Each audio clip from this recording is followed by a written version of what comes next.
பிரம்மத்தை அறிந்தவன் பிரம்மமாகிறான் அப்படின்னு ஒரு பெரியவர் பேசினார் ஒரு கோவிலில். தைத்திரிய உபனிஷத்து அப்படி சொல்லுதான். இதை கேட்கும் பொழுது நமக்கு ஒரு சந்தேகம் வரும். அது எப்படி? பிரம்மத்தை அறிந்தவன் பிரம்மம் ஆகிறான்னா, சிங்கத்தை அறிந்தவன் சிங்கம் ஆகிறானா, தோசையை அறிந்தவன் தோசை ஆகிறானா? இப்படிப்பட்ட சந்தேகம் நமக்கு வர்றதுல ஒன்றும் ஆச்சரியம் இல்லை. இது இயற்கை. இதுக்கும் அந்த பெரியவரே பதில் சொல்றார். சிங்கம் வேற, நாம வேற. அதனால சிங்கத்தை அறிந்தவன் சிங்கம் ஆக மாட்டான். ஆனால் பிரம்மம் வேற, நாம வேற இல்லை. அதனால பிரம்மத்தை அறிந்தவன் பிரம்மமாகிறான் அப்படிங்கிறது அவரோட விளக்கம். மனிதன் அவன்தான் தான் பிரம்மங்கிறது தெரியாதனால தான் அதை வேற எங்கேயோ தேடிட்டு இருக்கிறான். கடைசியில் அது தான் தாங்கிறது புரிஞ்சுக்கிற பொழுது அவன் பிரம்மம் ஆயிடுறான். இதை விளக்கிறதுக்கு ஒரு உபநிஷத்து கதையே இருக்குது. நமக்கு தெரிஞ்ச கதை தான், ஆனால் அதை வேற விதமான அர்த்தத்தில் விளையாட்டாக சொல்லிகிட்டு இருக்கிறோம்.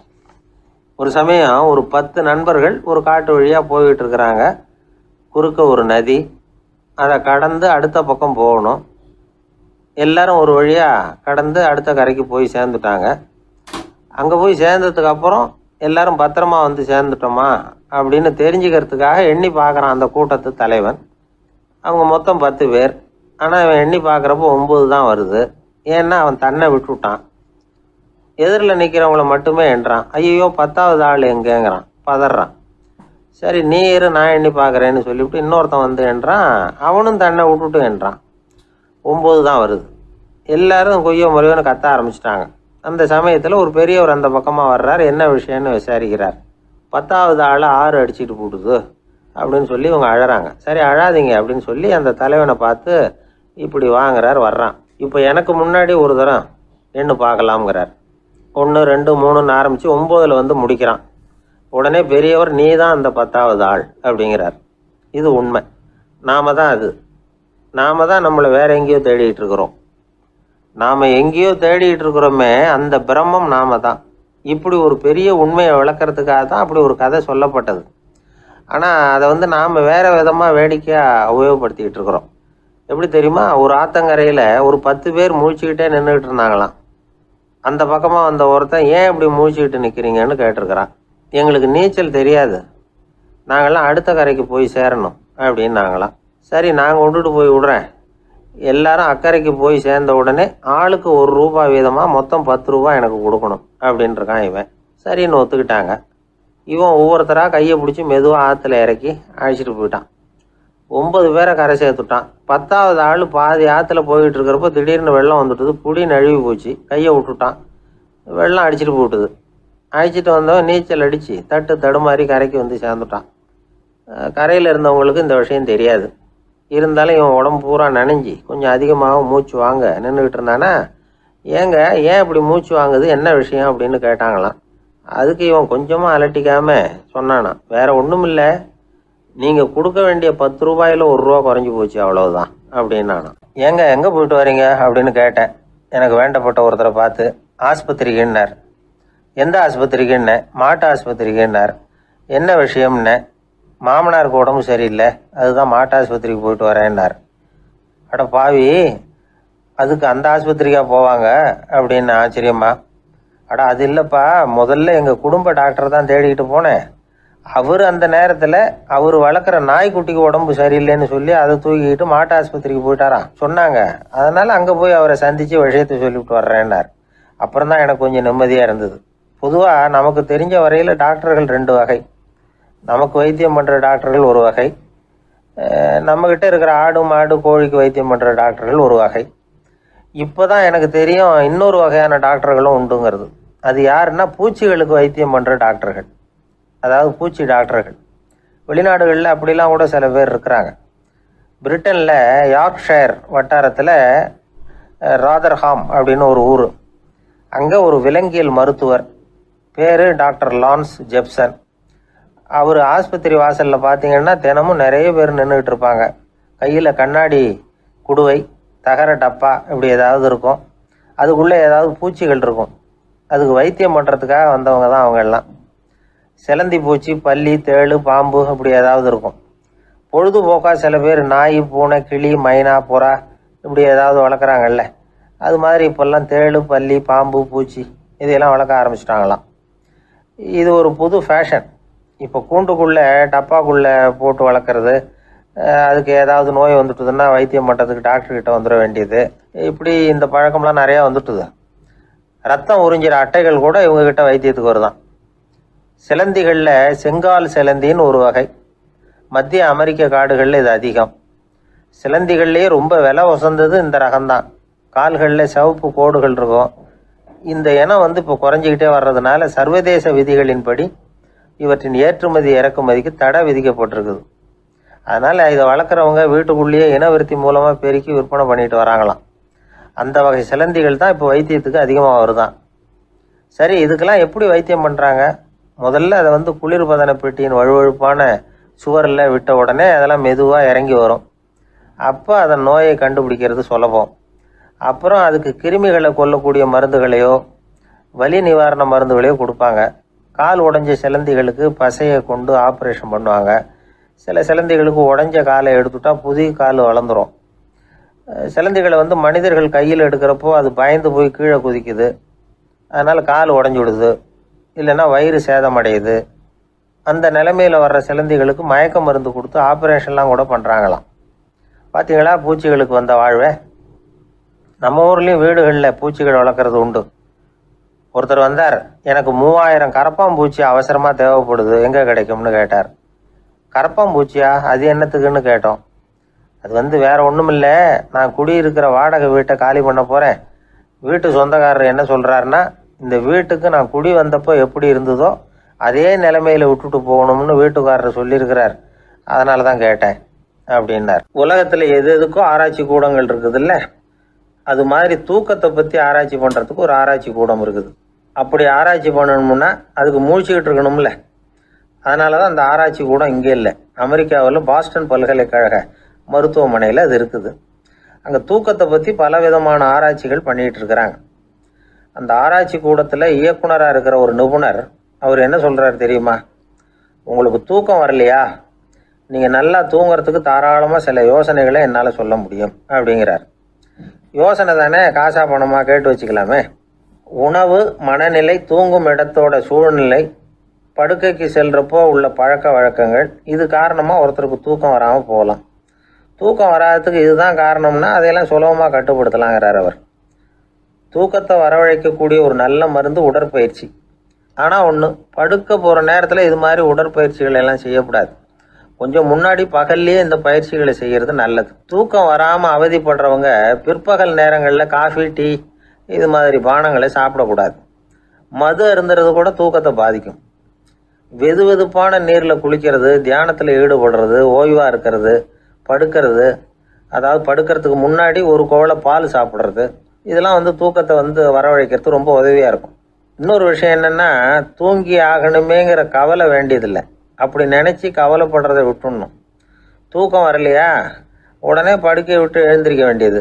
வெளியில் வாங்க, வேறு ஏதாவது வேலையில் ஈடுபடுங்க, கொஞ்சம் நேரம் உலாவுங்க, அல்லது ஏதாவது ஒரு புஸ்தகத்தை எடுத்து படிங்க. களைப்பு ஏற்பட்டால் மறுபடியும் படுக்கைக்கு போங்க, தூக்கம் தானே வந்துடும். ஒரு விஷயத்தை மட்டும் நல்லா ஞாபகத்தில் வச்சுக்கணும். படுக்கைக்கு போகிறப்போ உங்கள் மற்ற எல்லா பிரச்சனைகளையும் மறந்துடணும். அது எப்படி சார் முடியும், அந்த நேரம் தானே எல்லா பிரச்சனையும் வரிசையாக ஞாபகத்துக்கு வருது அப்படின்னு நாம் நினைக்கலாம். ஆனால் பழக்கத்தில் அதை நாம் மாற்றிக்க முடியும். கொஞ்சம் முயற்சி பண்ணணும், அவ்வளோதான். இது எல்லாமே ஆராய்ச்சி பண்ணி பார்த்துட்டு அந்த நிபுணர் சொல்கிற கருத்து தான். இன்னொரு விஷயமும் அவர் சொல்கிறார்.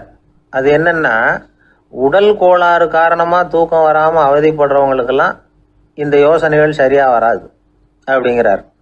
அதுக்கெல்லாம் மருத்துவ சிகிச்சை கொடுத்து தான் சரி பண்ணணும். சில பேருக்கு நடு ராத்திரியில் மூச்சு திணறல் ஏற்பட்டு தூக்கம் வராமல் போயிடும்.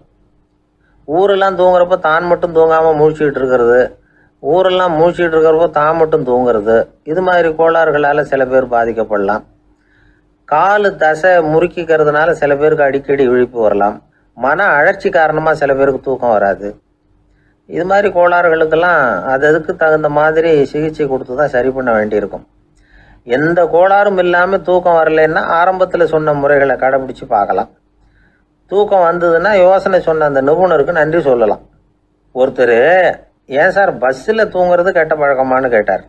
இல்லையே, நான் கூட பஸ்ஸில் போகிறப்ப தூங்கிட்டு தானே போவேன் அப்படின்னார் இன்னொருத்தர். அப்புறம் ஏன் என்ன டிரைவர் வேலை வேணாம்னு வீட்டுக்கு அனுப்பி வச்சுட்டாங்க அப்படின்னாராம் அவர். 1816 வருஷம் செப்டம்பர் மாதம் 11ஆம் தேதி பிரான்ஸ் தேசத்தில் உள்ள ஒரு மருத்துவமனை. அங்கே ஒரு இளம் டாக்டர் கொஞ்ச நாளைக்கு முன்னாடி தான் அந்த ஆஸ்பத்திரியில் புதுசாக வேலைக்கு சேர்ந்துருக்கிறார். அவர் பேர் ரெனே லெனக். அவர் அன்னைக்கு காலையில் அந்த மருத்துவமனையில் அப்படியே ரவுண்ட்ஸ் வந்துக்கிட்டு இருக்கிறார். வார்டில் ஒரு படுக்கையில் ஒரு இளம் பெண் படுத்திருக்கிறா. அந்த பொண்ணுக்கு இருதய நோயாக இருக்கலாம்ங்கிறது மற்ற டாக்டர்கள் சந்தேகம். அந்த காலத்துல எல்லாம் ஒருத்தருடைய இருதய துடிப்பை தெரிஞ்சுக்கணும்னா நோயாளியின் மார்பில் டாக்டர் காதை வச்சு பார்த்து தான் தெரிஞ்சுக்கிறது வழக்கம். ஆனால் இந்த பெண்ணும் இளம் பெண், அந்த டாக்டரும் புதுசாக சேர்ந்துருக்கிறவர். அதனால் பரிசோதனை பண்ண தயங்கினார். கொஞ்ச நேரம் யோசனை பண்ணார். திடீர்னு ஒரு ஞாபகம் வந்தது அவருக்கு. அதாவது அன்னைக்கு விடியற் காலையில் தோட்டத்தில் அப்படியே வாக்கிங் போயிட்டு இருந்தப்போ சின்ன பசங்கள்லாம் ஒரு மரக்கட்டையை வச்சு விளையாடிக்கிட்டு இருந்தாங்களாம். அதை இவர் பார்த்துருக்கிறார். அது என்ன விளையாட்டுனா, ஒரு நீளமான மரப்பலகை, அதில் ஒரு முனையில் ஒரு பையன் தன்னுடைய காதை வச்சுக்கிட்டு இருக்கிறான், மறுமுனையில் இன்னொரு பையன் அந்த மரப்பலகையை ஒரு ஆணியால் கீறிக்கிட்டு இருக்கிறான்.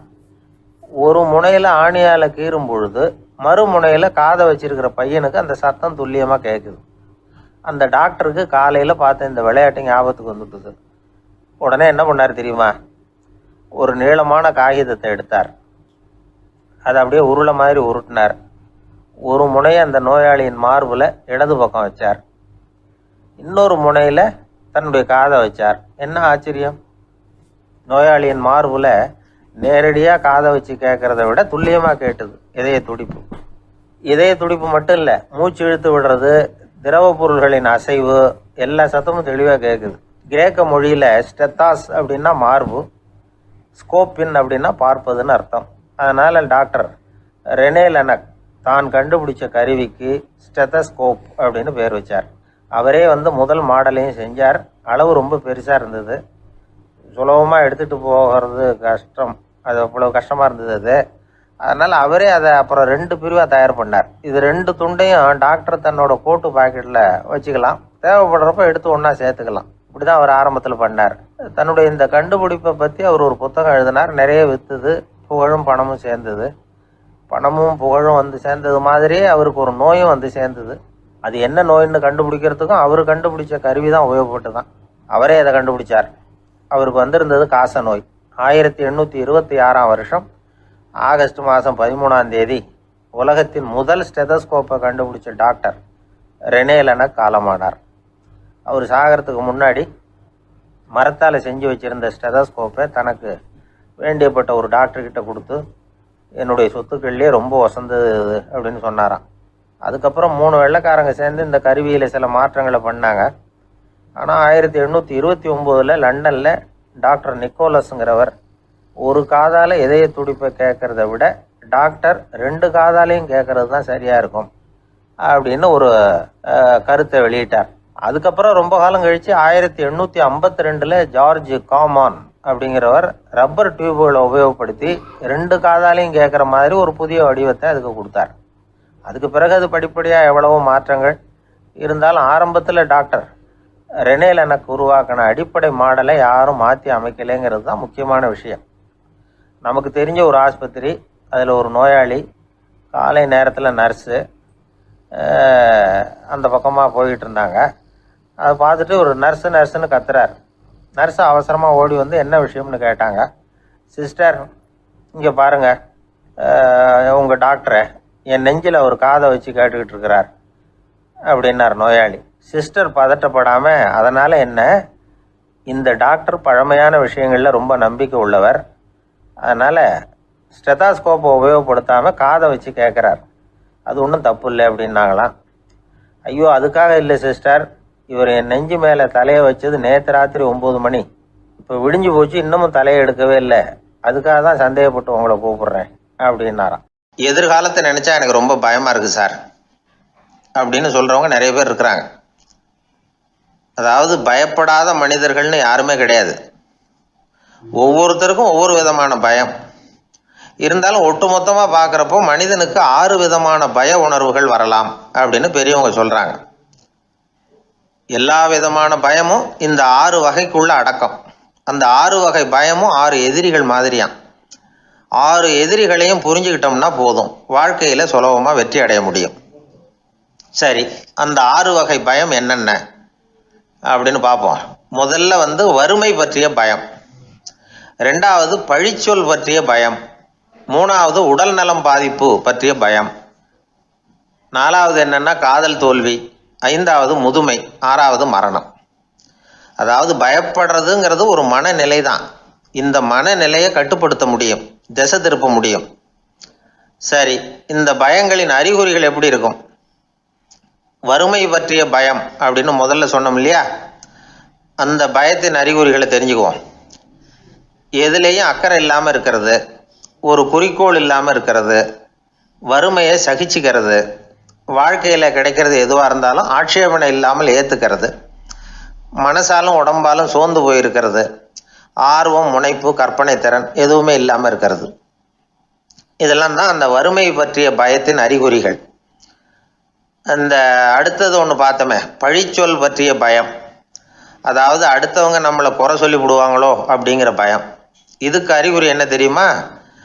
புதியவர்களை சந்திக்கிறதுக்கு பயப்படுறது, முடிவு எடுக்க முடியாமல் குழம்புறது, பிரச்சனைகளை தவிர்க்க விரும்புறது, தாழ்வு மனப்பான்மை, வரவுக்கு மீறி செலவு செஞ்சு இமேஜை உயர்த்திக்கிறது, குறிக்கோள் இல்லாத வாழ்க்கை, இதெல்லாம் தான் அதுக்கு அறிகுறிகள். 3வது பயம் உடல் நலம் பாதிப்பு பற்றிய பயம், அதாவது நோய் பற்றிய பயம். ஒரு உண்மை என்ன தெரியுமா? டாக்டரை சந்திக்கிற மனிதர்களில் 75% பேர் தங்களுக்கு நோய் வந்துட்டுதுங்கிற கற்பனையில் இருக்கிறவங்களாம். நிஜமாவே நோய் கிடையாது அவங்களுக்கு. இந்த பயத்தின் அறிகுறிகள் என்னென்னா, வியாதிக்கான அறிகுறிகள் தன்னிடம் இருக்கிறதாக நினச்சிக்கிறது, எந்த நேரமும் வியாதியை பற்றியே பேசி பேசி மனசை அங்கேயே வச்சிருக்கிறது, நோய் சம்பந்தமான செய்திகளை படித்து நமக்கு இப்படி ஆயிடுமோ அப்படின்னு வேதனைப்படுறது, இதெல்லாம் தான் அதுக்கு அறிகுறிகள். 4வது பயம் காதல் தோல்வி. இது ரொம்ப வேதனை, உடம்பையும் மனசையும் சீரழிச்சு விடும். ஆண்களை விட பெண்கள் தான் இந்த பய உணர்வில் அதிகமாக பாதிக்கப்படுறாங்க. 5வது முதுமை பற்றிய பயம். 6வது மரண பயம், வயசான காலத்தில் எப்படி சமாளிக்கிறது அப்படிங்கிற பயம்.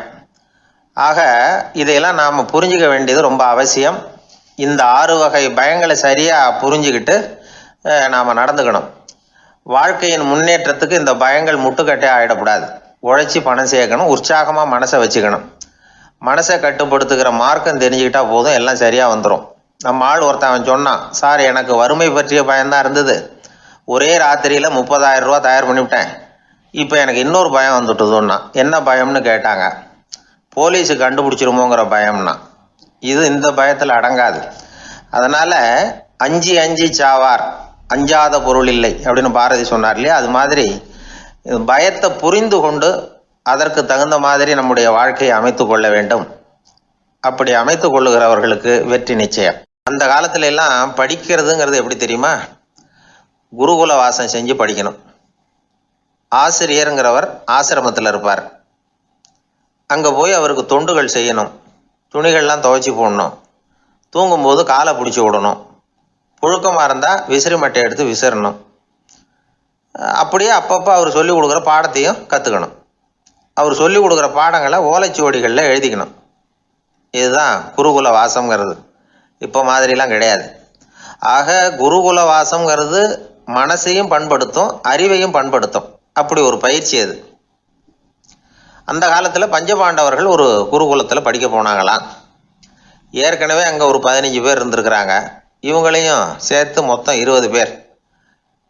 எல்லாரும் ரொம்ப ஆர்வத்தோடு அங்கே தங்கி படிச்சுக்கிட்டு இருக்கிறாங்க. 2 வருஷம் ஓடி போச்சு. எல்லாரும் ஊருக்கு திரும்ப வேண்டிய நேரம். ஆசிரியர் ஒவ்வொருத்தராக கூப்பிட்டார். இது வரைக்கும் என்ன கற்றுக்கிட்ட அப்படின்னு கேட்டார். அவங்க தாங்கள் எழுதி வச்சுருந்ததை சொன்னாங்க, கற்றுக்கிட்டதை சொன்னாங்க. அங்கே படிக்க வந்தவங்க எல்லாருமே புத்திசாலிகள். அது மட்டும் இல்லை, பல பேர் அரச குடும்பத்தை சேர்ந்தவங்க, இளவரசர்களாக வேற இருக்கிறவங்க. அதனால் அவங்கக்கிட்ட அபாரமான கல்வி அறிவை எதிர்பார்த்தார். ஒருத்தன் வந்தான், தான் எழுதி வச்சிருந்த சரித்திர பாடம் பூராவையும் படித்து காட்டினான். இன்னொருத்தன் வந்தான், தான் எழுதி வச்சிருந்த பூகோள பாடம் பூராவையும் படித்து காட்டினான். இப்படி ஒவ்வொருத்தராக அவங்க படித்தது என்னங்கிறத படித்து காட்டிவிட்டு போனாங்க. கடைசியாக தர்மர் வந்தார், பேசாமல் நிற்கிறார். தன் கையில் இருந்த ஓலைச்சுவடி கேட்டால் அவர் பிரிக்கவே இல்லை. ஆசிரியர் இவர்கிட்ட தான் அதிகமாக எதிர்பார்த்தார். ஆனால் இவரும் பேசாமல் நின்றுட்டு இருக்கிறார். நீ என்ன கற்றுக்கிட்ட சொல்லு, ஓலைச்சுவடியை பிரித்து படினார் அந்த முனிவர். தருமர் அசையவே இல்லை. மெதுவாக சொன்னார், ஐயா, நான் கற்றுக்கிட்டது ஒன்றே ஒன்று தான். அதுதான் வாழ்க்கையில் எனக்கு ரொம்ப முக்கியமான பாடமாக அமையும் அப்படின்னார். என்னது, என்கிட்ட 2 வருஷ காலமாக படிச்சு விட்டு கடைசியில் கற்றுக்கிட்டது ஒன்றே ஒன்று தானா அப்படின்னார் முனிவர். அவருக்கு ஒன்றும் புரியல. மற்ற மாணவர்களை விட இவர் பண்புகளில் உயர்ந்தவர், அறிவில் சிறந்தவர், வயசில் முதிர்ந்தவர். இவரே இப்படி சொன்னால் மற்றவங்க நிலைமை என்னத்துக்கு ஆறுது? அவங்க ரொம்பவும் கெட்டு போயிடுவாங்களே அப்படின்னு அவர் யோசனை பண்ணார். தர்மா, நல்லா யோசனை பண்ணி பதில் சொல்லு. 2 வருஷமாக நீ கற்றுக்கிட்டது என்ன அப்படின்னு தானே நான் கேட்குறேன். அதை கொஞ்சம் யோசனை பண்ணி சொல்லுன்னார் முனிவர் கொஞ்சம் கோபமாக. தருமர் முகத்தில் எந்த மாறுதலுமே இல்லை. இல்லையா, 2 வருஷமாக நான் கற்றுக்கிட்ட முக்கியமான பாடம் ஒன்றே ஒன்று தான்னார். இப்போ அந்த முனிவருக்கு கோபம் அதிகமாக வந்துடுச்சு. ஏன்பா, உனக்கு வெக்கமா இல்லையா? உன்னை விட வயசில் குறைஞ்சவங்க எவ்வளவு பாடம் கற்றுக்கிட்டு இருக்கிறாங்க, எவ்வளவு விரிவாக அவங்க படித்து காட்டினாங்க. நீயும் கூட நிறைய குறித்து வச்சிருக்கிற போல இருக்க, அதை ஏன் பிரித்து படிக்கக்கூடாது அப்படின்னார். ஐயா, நான் சொல்கிறது உங்களுக்கு ஏமாற்றமாக இருந்தால் என்னை மன்னிக்கணும். நான் ரொம்ப முக்கியமாக கற்றுக்கிட்டு இருக்கிறது ஒன்றே ஒன்று தான், மற்ற எதையும் சொல்கிறதுக்கு விரும்பலேன்னார். மாணவர்கள்லாம் சிரிச்சுட்டாங்க. முனிவருக்கு கோபம் அளவுக்கு மீறி வந்துட்டு ஓங்கி அரைஞ்சு விட்டார் தருமரை அவர் கன்னத்தில். தருமர் கண்ணை செவந்து போட்டுது, கண்கள் கலங்கி போச்சு. ஆனாலும் அவர் அமைதியை இழக்கலை, தலை குனிஞ்சு நிற்கிறார். இவருடைய புடிவாதம் முனிவருக்கு இன்னும் ஆத்திரத்தை உண்டாக்கி விட்டது. இன்னொரு கண்ணத்திலே அரைஞ்சார். எல்லாரும் பயந்து போய் அமைதியாக நின்றுட்டு இருக்கிறாங்க. முனிவர் கத்துறார், அப்படி நீ கற்றுக்கிட்ட அந்த முக்கியமான பாடம் தான் என்ன, அதையாவது சொல்லு அப்படின்னார். ஐயா, அதை மட்டும் ஒரு ஓலைச்சுவடியில் தனியாக குறித்து வச்சிருக்கிறேன், இந்தாங்க, இதை நீங்களே படித்து பாருங்கன்னார். தருமர் ஓலைச்சுவடியை நீட்டினார். முனிவர் அதை வாங்கி பிரித்தார், சத்தம் போட்டு படித்தார். என்ன எழுதியிருக்காருன்னா, எப்படிப்பட்ட சோதனை ஏற்பட்டாலும் நிதானம் இழந்து கோபத்துக்கு ஆளாகக்கூடாது அப்படின்னு. இதுதான் அந்த ஓலைச்சுவடியில் அவர் எழுதி வச்சிருந்தது. அந்த ஒரு கணத்திலேயே முனிவரும் எல்லா மாணவர்களும் தருமரை புரிஞ்சுக்கிட்டாங்களாம். அவர் கற்றுக்கிட்டது ஏட்டு சுரக்காய் இல்லை, வாழ்க்கையில் பயன்படக்கூடிய முக்கியமான அனுபவ பாடம். முனிவர் கண்களில் கண்ணீர். தர்மரை அன்போடு கட்டி தழுவிக்கிட்டார். அப்புறம் சொன்னார், தர்மா, என்னை மன்னிச்சுரு, நீ மாணவன் இல்லை, ஆசிரியன். நான் இது வரைக்கும் தெரிஞ்சிக்காத அனுபவ பாடத்தை நீ இப்போ எனக்கு கற்றுக் கொடுத்துட்ட அப்படின்னு சொன்னாராம். அதனால் நிதானம் தவறக்கூடாதுங்கிறது ரொம்ப முக்கியமான ஒரு செய்தி. ஒரு ஆசிரியர் மாணவனை ஒரு கன்னத்தில் ஓங்கி அரைஞ்சுட்டார். இவன் நிதானம் தவறல, அமைதியாக நின்றுக்கிட்டு இருந்தான். அவர் ஒரு தடவை அரைஞ்சதும் எப்படி உன்னால் நிதானம் தவறாமல் இருக்க முடிஞ்சுது அப்படின்னு கேட்டாங்க நண்பர்கள். அவன் சொன்னான், நான் நிதானம் தவறி இருந்தா எங்கள் வாத்தியார் இன்னொரு கன்னத்துலேயும் அரைஞ்சிருப்பார், அது அதை விட பலமாக இருக்கும், அதனால தான் நான் அப்படி இருந்தேன் அப்படின்னு நானா. ஆக நாம் தெரிந்து கொள்ள வேண்டியது, வாழ்க்கையில் நிதானம் தவறாமல் இருக்க வேண்டும். அதுதான் வெற்றியின் ரகசியம். அந்த ஆளை கண்டா ஏன் இப்படி முகத்தை திருப்பிக்கிட்டு வர்றீங்க அப்படின்னு கேட்டார் ஒருத்தர் நண்பர்கிட்ட. எலெக்ஷனில் அவன் எதிர்த்து நின்னவன் சார், என்ன அவங்ககிட்ட நமக்கு என்ன பேச்சுவார்த்தை அப்படின்னாரான் ரொம்ப கோபமாக இவர். சரி, அந்த ஆள் யாருன்னு கேட்டேன். என் கூட பிறந்த தம்பி தான் சார் அப்படின்னார் அந்த கோபம் குறையாமல். அதாவது நம்ம ஊர் நிலவரம் இப்படி, அதாவது அண்ணனும் தம்பியும் எதிர்த்து நிற்பாங்க தேர்தலில், ஒருத்தர் கண்டா பேசிக்கிறது இல்லை. ஆனால் இங்கிலாந்தில் எப்படி தெரியுமா, அங்கே ஒரே மேடையில் போட்டி போடுற 2 வேட்பாளர்களும் பேசுவாங்களாம், பட்டிமன்றம் மாதிரி. ஒருத்தர் முதல்ல எழுந்திருப்பார், நான் இந்த தேர்தலில் வெற்றி பெற்றால் என்னென்ன செய்வேன் அப்படின்னு சொல்லிவிட்டு உட்காருவார். அதுக்கப்புறம் அடுத்தவர் எழுந்திருப்பார், அவர் சொல்லுவார், நான் வெற்றி பெற்றால் இந்த மக்களுக்கு என்னென்ன செய்வேன், இந்த நாட்டுக்கு என்னென்ன செய்வேன் அப்படிங்கிறத சொல்லிவிட்டு உட்காருவார். 2 பேரும் ஒரே மேடையில் பேசுவாங்க. மக்கள் 2 பேர் பேச்சையும் கேட்டுக்கிட்டு ஒரு முடிவுக்கு வருவாங்க. இதுதான் அங்கே உள்ள பழக்கம். இங்கே அப்படி இல்லை. இங்கே ஒருத்தர் பார்த்தாவே முகத்தை திருப்பிக்கிறது. ஒரு தடவை இது மாதிரி ஒரு கூட்டம் நடந்துகிட்டு இருக்கு அங்கே வெளிநாட்டில் தான். நேரத்துக்கு சரியாக ஒரு வேட்பாளர் வந்து சேரலை. இது இங்கிலாந்தில் நடந்த நிகழ்ச்சி. அப்புறம் என்னாச்சுன்னா, ஒருத்தர் வந்துட்டார், இன்னொருத்தர் வந்து சேரலை. அப்புறம் உடனே அந்த ஒருத்தர் வந்தவர் பேச ஆரம்பிச்சிட்டார். அதாவது அந்த இன்னொருத்தர் சார்பாகவே பேசிட்டாராம். அதாவது அவர் வரல, நான் அவர் சார்பாக நான் பேசிடுறேன். அதாவது அவர் ஜெயிச்சுட்டா அவர் என்னென்ன செய்வார் இந்த நாட்டுக்கு அப்படின்னு சொல்லி அவர் பக்கத்தில் உள்ள நியாயத்தை எடுத்து இவரே சொல்லிட்டாராம். இப்படிலாம் அங்கே நடந்துதான். இது எப்பேற்பட்ட தேர்தல் பண்பாடு பாருங்கள். அதனால் இன்னொரு விஷயம், இப்போ இங்கிலாந்துலாம் ஓட்டு கேட்குறப்ப வெற்றியா தோல்வியாங்கிறத ஓரளவுக்கு யூகிச்சுடலாமா. இப்போ ஒரு வேட்பாளர் ஒரு வீட்டுக்கு முன்னாடி போய் நின்று எனக்கு ஓட்டு போடுங்கன்னு கேட்குறாருன்னு வச்சுங்களேன், அதுக்கு என்ன பார்த்து செய்கிறோம், போயிட்டு வாங்க அப்படின்னு சில வீடுகளில் வாசலில் நின்னே சொல்லி அனுப்பிச்சிருவாங்களாம். வேறு சில வீடுகளில் எப்படின்னா, வேட்பாளரை வீட்டுக்குள்ளே கூப்பிட்டு காபி சாப்பிட சொல்லி உபசரித்து அதுக்கப்புறம் அனுப்பி வைக்கிறது வழக்கமாக. இதில் எந்த வீட்டு ஓட்டு நிச்சயம் தெரியுமா? வாசலில் நின்று வழி அனுப்பி வச்சுட்றாங்க பாருங்க, அவங்க ஓட்டு நிச்சயம். உள்ளே கூப்பிட்டு காப்பி கொடுத்து அனுப்புகிறாங்க பாருங்க, அவங்க ஓட்டு நிச்சயம் இல்லையா? சரி, அப்புறம் ஏன் அந்த உபசரிப்பு அப்படின்னு கேட்டால் அதுக்கு ஒரு காரணத்தை சொல்கிறாங்க. அதாவது அது ஒரு அனுதாபத்தை தெரிவிக்கிற முறையாம். ஐயோ பாவம், நாம் இவருக்கு ஓட்டு தான் போட போகிறதில்ல, எதையாவது செய்வோம், காப்பியாவது சாப்பிட்டு போகட்டும் அப்படிங்கிற எண்ணமா. இப்படி அந்த ஒரு பழக்கம். ஆக அந்த ஊரில் நிறைய காப்பி சாப்பிட்ணும்னு ஒருத்தர் ஆசைப்பட்டால் தேர்தலில் தோற்று போகிறதுக்கு தயாராக இருக்கணும். ஒரு சமயம் ஒரு ஊரில் தேர்தல் நடந்துதான். ஒரு தொகுதியில் நின்று தோற்று போன ஒருத்தர் கையில் ஒரு துப்பாக்கியோட ஊருக்குள்ளே சுற்றிக்கிட்டு இருந்தாராம். ஒரு போலீஸ்காரர் அவரை பார்த்துட்டு சந்தேகப்பட்டிருக்கார். அதனால் அவரை தடுத்து நிறுத்தி, என்ன இது துப்பாக்கியோட சுற்றுறீங்களேன்னு விசாரிச்சிருக்கார். இதுக்கு அவர் சொன்னாராம், சார், இந்த தொகுதியில் மொத்தம் 1,00,000 வாக்காளர்கள், அதில் எனக்கு 10,000 பேர் மட்டும்தான் எனக்கு ஓட்டு போட்டிருக்கிறாங்க. அப்படின்னா எனக்கு வேண்டாதவங்க இந்த தொகுதியில் 90,000 பேர் இருக்கிறாங்கன்னு அர்த்தம். இப்படி ஒரு சூழ்நிலையில் நான் என்னுடைய பாதுகாப்புக்கு ஆயுதம் இல்லாமல் நடமாடலாமா அப்படின்னு கேட்டாராம். எவ்வளவு எச்சரிக்கை பாருங்கள். நம்ம ஊரில் சில பேர் ஓட்டு கேட்குற விதமே தனி. ஒருத்தர் ரொம்ப சாமர்த்தியமாக ஓட்டு கேட்பாராம். அவர் எப்படின்னா, ஒரு வீட்டுக்கு போகிறாருன்னு வச்சுங்களேன், அந்த நேரம் அந்த வீட்டுக்காரர் என்ன செஞ்சுக்கிட்டு இருக்கிறாரோ அதே வேலையை இவரும் கொஞ்ச நேரம் செய்வாராம், அவருக்கு ஒத்தாசையா. அதுக்கப்புறம் மெதுவாக பேச்சு கொடுப்பார், ஓட்டு கேட்பார், இது மாதிரி எலெக்ஷனில் நிற்கிறேன் கவனிக்கணும்னு. அது மாதிரி ஒரு தடவை அவர் போனப்போ அங்கே அவர் என்ன பண்ணிகிட்டு இருக்காரு, வீட்டுக்கு பின்னாடி மாட்டு கொட்டையில் பால் கறந்துக்கிட்டு இருக்கார் ஒரு பசுமாட்டுக்கிட்ட. அந்த வீட்டில் இவர் ஓட்டு கேட்க போனவர் இவர் ஓடி போய் இன்னொரு சொம்பை எடுத்துக்கிட்டு அதே மாட்டுக்கு இன்னொரு பக்கம் போய் உட்காந்துக்கிட்டு இவரும் பால் கறக்க ஆரம்பிச்சிட்டார். எதிர உட்காந்துட்டு இருக்காரு இவர் இந்த பக்கம் உட்காந்துருக்கார். கீழே கொஞ்சம் குனிஞ்சு பார்த்தா ஒருத்தர் முகத்தை ஒருத்தர் பார்க்கலாம். கொஞ்ச நேரம் ஆனதுக்கப்புறம் இவர் மெதுவாக அவர்கிட்ட பேச்சு கொடுத்தாராம்.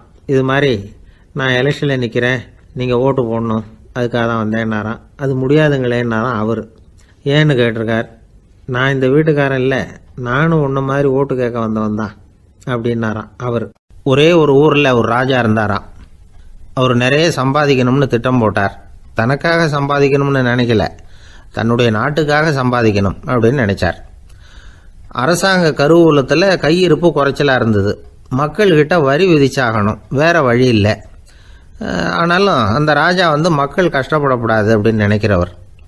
மக்கள் வரியையும் கட்டணும், அதே நேரத்தில் அவங்க சிரமப்படவும் கூடாது. இதுக்கு தகுந்த மாதிரி ஒரு திட்டம் போட்டார். அது பிரகாரம் என்ன பண்ணார்னா, அந்த நாட்டில் ஒரு 3 பெரிய குளங்களை தோண்டினார். அது நிறைய தண்ணீரை நிரப்புனார். அதுக்கப்புறம் எங்கேயோ தேடி பிடிச்சி 3 விதமான மீன்களை கொண்டுகிட்டு வந்தார். அந்த 3 குளங்கள்லையும் விட்டார். அதை ஒவ்வொரு குளத்துலேயும் ஒவ்வொரு விதமான மீன்கள். அந்த மீன்களுக்கு அபூர்வமான ஒரு சக்தி உண்டு. அது எப்படின்னா, அந்த குளத்தில் குளிக்க வர்றவங்களுக்கு அந்த மீன்கள் கடிக்கும் பொழுது வலி ஏற்படுறதில்ல. அதுக்கு பதிலாக மகிழ்ச்சி நிறைந்த ஒரு இனிமையான உணர்வை அவங்க அனுபவிச்சாங்க. அது எப்படின்னா, இந்த முதல் குளத்தில் இருந்த மீன்களால் கடிக்கப்படும் பொழுது ஒரு விதமான இன்ப மயக்கத்தில் திளைச்சிருக்கிறது மாதிரி உணர்வு. இந்த 2வது குளம் இருக்க, அதில் இருக்கிற மீன் கடிச்சதுன்னு வைங்க, மக்களுக்கு எப்படி இருக்கும்னா, கால்களே தரையில் படாமல் அப்படியே ஆகாயத்தில் மிதக்கிறது மாதிரி ஒரு உணர்வு. அதை அனுபவிக்கிறாங்க. 3வது குளத்தில் இருக்கிற மீன் கடிச்சதுன்னா அவங்கெல்லாம் அப்படியே கோடீஸ்வரராக மாறிட்டதாக ஒரு உணர்வு. அதை அவங்களால அனுபவிக்க முடியுது. இப்படி ஒரு அபூர்வமான மீன் அது, அந்த 3 வகை. இப்படி இருந்தால் மக்கள் அந்த குளங்கள் குளிக்கிறதுக்கு ஆசைப்படாமல் இருப்பாங்களா? அதனால் கூட்டம் கூட்டமாக அலமோத ஆரம்பிச்சிட்டாங்க. ஒவ்வொரு குளத்தின் கரையிலேயும் கியூ வரிசையில் நிற்க ஆரம்பிச்சிட்டாங்க. அந்த நாட்டு மன்னர் என்ன பண்ணார்னா, ஒவ்வொரு குளத்தங்கரையிலையும் ஒரு ராஜாங்க அதிகாரியை உட்கார வச்சார். டிக்கெட்டை அடித்து கொடுத்தார். குளிக்க வர்றவங்க கிட்ட ஒரு குறிப்பிட்ட தொகையை கட்டணமாக வசூலிக்க ஆரம்பித்தார். அவ்வளவுதான். அரசாங்க கருவூலம் நிரம்ப ஆரம்பிச்சுட்டுது. ராஜாங்கத்துக்கு தேவையான பணம் கிடைச்சிட்டுது. இது ஒரு கதை. இதை பற்றி என்ன நினைக்கிறீங்க? அதாவது மக்களுக்கு சுமை தெரியாமலே வரி வசூல் பண்ணுறது நல்லது தானே அப்படின்னு நினைப்பீங்க. ஆனால் இன்றைக்கும் உலகத்தில் பல அரசாங்கங்கள் இதே மாதிரி 3 குளங்களை வெட்டி வச்சிருக்குது. மக்களும் அதில் குளிச்சுக்கிட்டு தான் இருக்கிறாங்க. அது எப்படிங்கிறீங்களா? அந்த முதல் குளம் தான் சினிமா தியேட்டர். அதில் குளிக்கிறவங்க தான் ஒரு விதமான இன்ப மயக்கத்தில் திளைச்சிருக்கிறது மாதிரியான உணர்வை அனுபவிக்கிறவங்க. 2வது குளம் தான் சாராய கடை. இந்த குளத்தில் குளிக்கிறவங்க தான் கால்களே தரையில் படாமல் ஆகாயத்தில் மிதக்கிறது மாதிரி உணர்வை அனுபவிக்கிறவங்க. 3வது குளம் லாட்ரி டிக்கெட். இதில் குளிக்கிறவங்க தாங்கள் அப்படியே கோடீஸ்வரர்களாக மாறினது மாதிரி ஒரு உணர்வு, அதை அனுபவிக்கிறவங்க. இன்றைக்கி பல நாடுகள் இந்த குளங்களை பயன்படுத்திக்கிட்டு தான் வராங்க. ஒரு பூவில் வண்டு உட்காருது, அதில் இருக்கிற தேனை வண்டு எடுக்குது. இந்த சமயத்தில் அந்த பூவுக்கு வலிக்குமா? அதுக்கு வலிக்கிறது இல்லை. அந்த பூவோட மலர்ச்சியும் வளர்ச்சியும் குன்றி போகிறதும் கிடையாது. ஒரு ராஜா மக்கள்கிட்ட வரி வசூல் பண்ணும் பொழுது மக்களுக்கு சிரமமும் தெரியக்கூடாது, அதே நேரத்தை அதனால் அவங்க வாழ்க்கையும் கெட்டு போயிடக்கூடாது. அது மாதிரி வரி வசூல் பண்ணணுமா. இது காளிதாசனின் ரகுவம்சத்தில் காணப்படுகிற ஒரு கருத்து. ஒரு சின்ன குழந்தை தவறுதலாக ஒரு 25 காசு நாணயத்தை மூழ்கி விட்டுது. காசு வயத்துக்குள்ளே போயிட்டுது. அந்த குழந்தையோட தாய் உடனே குழந்தைய தூக்கிட்டு ஆஸ்பத்திரிக்கு புறப்பட்டாங்க. அப்போ அந்த பக்கமாக ஒருத்தர் வந்தார் தெருவில். என்ன விவரம்னு கேட்டார். இவங்க சொன்னாங்க, குழந்தை காசை முழுங்கிட்டுது, அதுதான் அவசரமாக ஆஸ்பத்திரிக்கு தூக்கிட்டு ஓடுறேன் அப்படின்னாங்க. அவர் சொன்னார், கவலைப்படாதம்மா, உடனே இப்படி கொடுங்க குழந்தைய அப்படின்னு கையில் வாங்கினார். ஒரு கையில் அந்த குழந்தையோட கால் ரெண்டையும் பிடிச்சி தலைகீழாக தூக்கி பிடிச்சார். இன்னொரு கையால் அந்த குழந்தையோட வயத்தில் குறிப்பாக ஒரு இடத்துல அப்படியே தேடி அந்த சுட்டு விரலால் ஒரு இடத்துல பொட்டுன்னு தட்டினார். உடனே காசு அந்த குழந்தையோட வாய் வழியாக வெளியில் விழுந்துட்டுது. காசை எடுத்துக்கிட்டு இந்தாங்கம்மா உங்கள் குழந்தை அப்படின்னார். ரொம்ப நன்றிங்க, நிச்சயமாக நீங்கள் ஒரு டாக்டராக தான் இருக்கணும், என்னுடைய யூகம் சரிதானே அப்படின்னாங்களாம் அந்த அம்மா. அதுக்கு அவர், இல்லைங்க, நான் ஒரு இன்கம் டேக்ஸ் ஆஃபீஸர், வருமான வரி அதிகாரி அப்படின்னு சொல்லிவிட்டு போனாராம். ஒரு ஆள் இருந்தார். விலங்குகள் பேரில் அவருக்கு ரொம்பவும் பிரியம். அதனால் தன்னுடைய வீட்டில் ஒரு நாயை வளர்த்தார். அதே மாதிரி கழுதையையும் வளர்த்தார். அந்த கழுதை அவர் வீட்டு கொல்லை பக்கத்தில் நின்றுக்கிட்டு இருக்கும். ஏதாவது பொதி சுமக்கிற வேலை இருந்ததுன்னா அதை கவனிச்சிக்கும். அந்த நாய் வீட்டுக்குள்ளே இருக்கும். நாய்க்கு அந்த வீட்டில் ராஜ உபசாரம் தான். அதுக்கு அந்த வீட்டில் ஏகப்பட்ட மரியாதை. குளிக்கிறதுக்கு தனியாக சோப்பு, 2 வேளையும் பால், பிஸ்கட்டு, மத்தியானம் சாப்பாடு. அதுக்கு ஏதாவது உடம்பு சரியில்லைன்னா உடனே ஆஸ்பத்திரி வைத்தியம். ரொம்ப கொடுத்து வச்ச நாய். அந்த வீட்டு தலைவர் வெளியில் அப்படியே நடைப்பயிற்சி போனால் கூடவே இதுவும் போகும். அவர் மட்டும் தனியாக எங்கேயாவது வெளியில் போயிட்டு வந்தால் வீட்டுக்கு வந்த உடனே அந்த நாய் அவர்கிட்ட ஓடி வரும். அப்படியே எழும்பி முன்னங்கால் 2ஐயும் அவர் தோள் மேலே போட்டுக்கும். அவர் சிரிச்சுக்கிட்டே அது தலையில் செல்லமாக தட்டுவார். அவர் ஈசி சேரில் சாஞ்சிக்கிட்டு டிவி பார்ப்பார், பேப்பர் படிப்பார். அப்போலாம் அந்த நாய் அவருடைய காலடியில் படுத்துக்கும். அப்போ கூட அவர் தலையை செல்லமாக தடவி கொடுப்பார். அந்த நாய் படுக்கிறதுக்குன்னே ஒரு மெத்தை, சில சமயம் அது அங்கே இருக்கிற மேஜை நாற்காலி மேலே கூட ஏறி விளையாடும், சோபாவில் ஏறி உட்காந்துக்கும். இவ்வளவு செல்வாக்காக வளர்ந்தது அந்த நாய். இதையெல்லாம் அந்த கழுதை பார்த்துக்கிட்டே இருக்குது கொல்லை பக்கத்தில் இருந்து. பார்த்துட்டு அது யோசிக்க ஆரம்பிச்சுதான், என்ன இது, இந்த வீட்டில் நாம தான் கழுதையாக உழைக்கிறோம், பொதி சுமக்கிறோம், நமக்கு ஒரு நல்ல சாப்பாடு கிடையாது, படுக்கை கிடையாது, ஒரு நாளாவது நம்ம தலையையோ முதுகையோ தடவி கொடுத்தது கிடையாது. ஆனால் அந்த நாய் இந்த வீட்டுக்காக ஒரு துரும்ப கூட அசைச்சதில்லை. அதை போய் இந்த வீட்டில் உள்ளவங்க இப்படி தலையில் வச்சு தாங்குறாங்களே அப்படின்னு யோசிச்சுதான் அந்த கழுதை. ரொம்ப நேரம் யோசிச்சுவிட்டு அதுக்கப்புறம் ஒரு முடிவுக்கு வந்திருக்குது. சரி, இனிமேல் நாமளும் அந்த நாய் மாதிரியே நடந்து பார்ப்போம், அது மாதிரியே பிஹேவ் பண்ணுவோம், அப்போவாவது நமக்கும் அந்த மரியாதை கிடைக்குதா பார்க்கலாம் அப்படின்னு ஒரு திட்டம் போட்டுது மனசுக்குள்ள. உடனே அந்த திட்டத்தை செயல்படுத்தவும் ஆரம்பிச்சுது. அதாவது அந்த வீட்டில் அந்த நாய் என்னென்ன செய்யுதோ அதையெல்லாம் இதுவும் செய்ய ஆரம்பிச்சுட்டுது. அந்த வீட்டு எஜமான் எங்கேயோ வெளியில் சுற்றிவிட்டு ரொம்ப அசந்து போய் வீட்டுக்கு திரும்பி வந்துக்கிட்டு இருந்தான். உடனே இந்த கழுதை என்ன பண்ணுச்சு தெரியுமா, அவங்ககிட்ட ஓடி போச்சு. ஓடி போய் அந்த நாய் என்ன பண்ணுமோ அது மாதிரியே பண்ணிச்சு. அதாவது அந்த ஆள் தோள் மேலே தன்னுடைய முன்னங்கால் 2ஐயும் தூக்கி போட்டுவிடுது. அந்த ஆள் பயந்து போயிட்டான். அவனுக்கு ஒன்றும் புரியல, இது ஏன் இப்படி பண்ணுதுன்னு கொஞ்சம் ஒதுங்கி நின்னான். இது அவனை சுற்றி சுற்றி வருது, நாய் மாதிரி வாழை ஆட்டிக்கிட்டே சுற்றி சுற்றி வருது கழுதை. அவன் கிடுகிடுன்னு வீட்டுக்குள்ளே ஓடினான். இதுவும் பின்னாடியே ஓடிச்சு. அங்கே போய் நாய் மாதிரியே மேஜை நாற்காலி மேலே ஏறி குதித்து விளையாட ஆரம்பிச்சுட்டுது. சோபாவில் ஏறி உட்காருது. மேஜையில் இருந்த சாமான்லாம் கீழே விழுந்து உடையுது. கழுதை மேஜை மேலே ஏறி குதிச்சா என்னத்துக்கு ஆகும்? அந்த ஆள் பார்த்தான், சரி இந்த கழுதைக்கு என்னமோ ஆயிட்டுது அப்படின்னு முடிவு பண்ணான். ஒரு நல்ல கயிறாக பார்த்து கொண்டான்னா அது கால்லையும் கழுத்துலையும் கட்டினான். தரன்னு இழுத்துட்டு போனான். அடித்து கொல்லை பக்கத்தில் கட்டி போட்டுட்டான். அண்ணா ஆகாரம் எதுவுமே கொடுக்கல, பட்னி போட்டுட்டான். இப்போ அந்த கழுதை யோசனை பண்ணி பார்க்குதான், என்ன இது நம்ம எஜமானுக்கு இன்னைக்கு என்ன ஆயிட்டுது இப்படி? அந்த நாய் பழகிறது மாதிரி தானே நாமளும் பழகணும். ஆனால் இந்த மனுஷன் நாயை அடிக்கலை, ஆனால் நம்மளை அடிக்கிறான். இப்படி கொண்டாந்து கட்டி போட்டானே, என்ன காரணமாக இருக்கும் அப்படின்னு யோசனை பண்ண ஆரம்பிச்சுட்டு தான் அந்த கழுதை. எதுக்கு இந்த கதைன்னா, இது மாதிரியே நாம கூட சில சமயம் யோசிக்கிறது உண்டாம். இயல்புலேருந்து மாறி நடக்க ஆரம்பிச்சிட்டோம்னா பல சமயங்களில் இப்படி யோசிக்கிறது மாதிரி தான் ஆகிடும். அதனால தான் ஒரு மனுஷன் எப்படி நடந்துக்கணுமோ அப்படி நடந்துக்கிட்டா தான் நமக்கு மரியாதை. வெறி நாய் கடிச்சுட்டா மனுஷன் அது மாதிரியே ஆகிடுறான். பார்த்தீங்களா, அவனோட இயல்பு மாறி போயிடுது. ஒருத்தனை பார்த்து இன்னொருத்தன் கேட்டானா, வெறி நாய் ஒன்று உன்னை கடிச்சுட்டா நீ என்ன பண்ணுவே அப்படின்னு கேட்டிருக்கான். நான் உடனே பேப்பரும் பேனாவும் கேட்பேன் நானா இவன். ஏன் உயில் எழுதுறதுக்கான்னு கேட்டிருக்கான் அவன். இல்லை, நான் யாரையெல்லாம் கடிக்கணும்னு ஒரு லிஸ்ட்டு தயார் பண்ணணும்ல, அதுக்காக அப்படின்னு நான். குடும்பத்தில் அப்படிலாம் இருந்து சமாளிக்கிறாங்க. குடும்பத்தில் ஒருத்தர் அனுசரிப்பு தன்மைங்கிறது ரொம்ப அவசியம். கணவன் மனைவின்னா அனுசரித்து போகணும்னு சொல்லுவாங்க. அதாவது ஒரு கணவன் அதுக்காக தான் அந்த காலத்துலலாம் ஒரு வீட்டுக்கு மாப்பிள்ளை தேடுறதுங்கிறது ஒரு பெரிய குடும்பத்தை நிர்வகிக்கிற அளவுக்கு ஒரு கணவனாக வரக்கூடிய எப்படி இருக்கணும் அப்படின்னா, அந்த காலத்தில் புலி வேட்டைக்கு போகணும். ஒரு பொண்ணுக்கு மாப்பிள்ளை தேடுறதுன்னா நம்ம தமிழ் பழக்கம் என்னென்னா, காட்டுக்கு போய் ஒரு புலியை வேட்டையாடிட்டு வரணும்.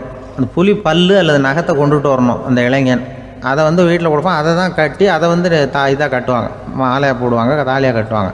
அதாவது வீரம் இருக்கா பையனுக்குன்னு பார்ப்பாங்க. ஒரு பொண்ணு வேணும்னா நீ முதல்ல வீட்டுக்கு பொண்ணு கேட்க போகக்கூடாது, காட்டுக்கு போகணும். போய் புலியை கொண்டு வா, அதுக்கப்புறம் தான் உனக்கு பொண்ணு அப்படின்னு சொல்லுவாங்க. இப்போவெல்லாம் ஏன் போகிறது இல்லைன்னா, இப்போலாம் ஒருத்தனை காட்டுக்கு போய் புலிப்பல் கொண்டு வான்னா புலி தான் மாப்பிள்ளையாக வரும். அதனால தான் இப்போ போகிறதில்ல யாரும் காட்டுக்கு. அப்போ பெண்களும் ரொம்ப வீரமாக இருந்தாங்க. பெண்கள் மூலம் அந்த காலத்தில் எப்படின்னா, முறத்தாலேயே புலியை துரத்துவாங்களாம். நம்ம பழைய பாட்டிலெல்லாம் பார்த்துருப்பீங்க. முறத்தால் புலியை விரட்டினாங்கன்னு வரும் பழைய பாட்டு. அந்த அளவுக்கு பெண்களுக்கு வீரம்.